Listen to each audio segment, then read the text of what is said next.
1800 সালের দিকে বিদেশি পণ্য ভারতবর্ষে বিক্রি হচ্ছিল না, কারণ বিদেশি পণ্য কেনার মতো রুচি মানুষের তখন ছিল না।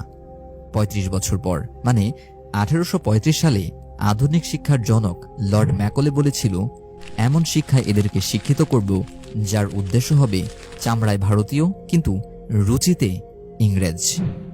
তাহলে এরা আমাদের পণ্য কিনবে, ব্যবসা জমবে।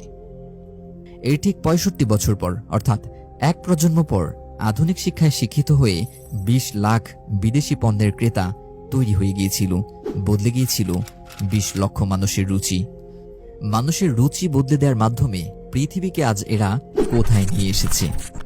কাছে আসার কালচার দিয়ে আমেরিকায় গত ৪০ বছরে ৪৯ লক্ষ ভঙ্গুর পরিবার বা লিভ টুগেদার ফ্যামিলি তৈরি করেছে, যার উদ্দেশ্যই ভেঙে যাওয়া।